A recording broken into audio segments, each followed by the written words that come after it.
अस्सलाम वालेकुम। मैं तुहाडा दोस्त जुल्फकार जट। अज जनाब तुहानूं असीं अपने डेरे की सैर करवाने।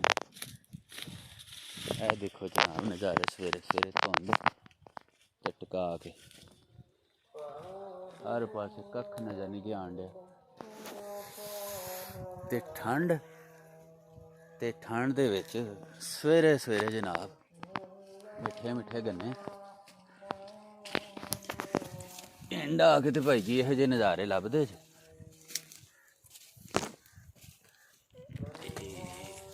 एक मिनट जी हुण सानू ना जरा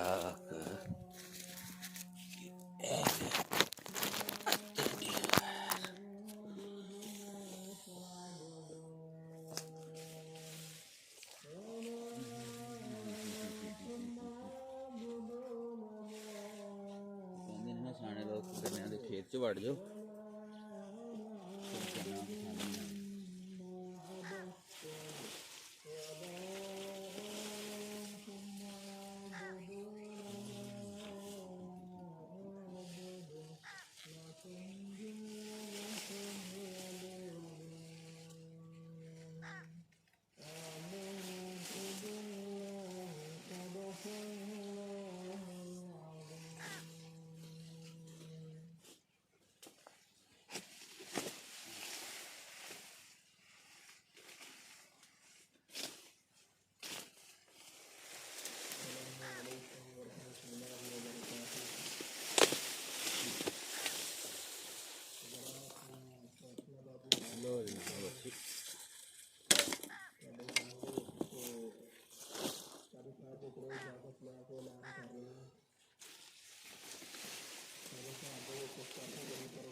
लो जनाब यह हो गया साढ़ा पासा सीधा।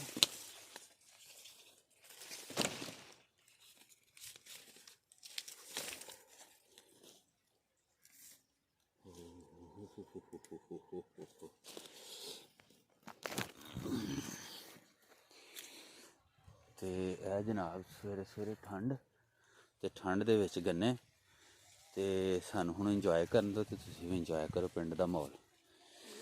ये नज़ारे जेह्ड़े ना हफ्ता असीं इत्थे रह लीए ना पिंड ते भाई अगले म्हीने जोगे असीं हो जाने फिर असीं तुर जाने परदेस नूं जा फिर अपनियां दिहाड़ियां सिद्धियां करी दियां।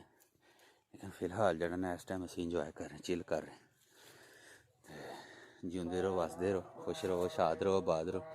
मैं क्या बेलियां नूं भी अपने नज़ारे करवा दिए कि पिंड दा माहौल किड्डा खूबसूरत माहौल होंदा है। देखो साफ सुथरा कोई चक्कर नहीं। सवेरे फजर पढ़ो सैर दे बहाने को 2 किलोमीटर दूर ओ डेरा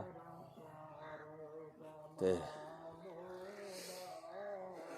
जनाब ठीक है। अल्लाह सोने दे वाले ठंड लगती पई।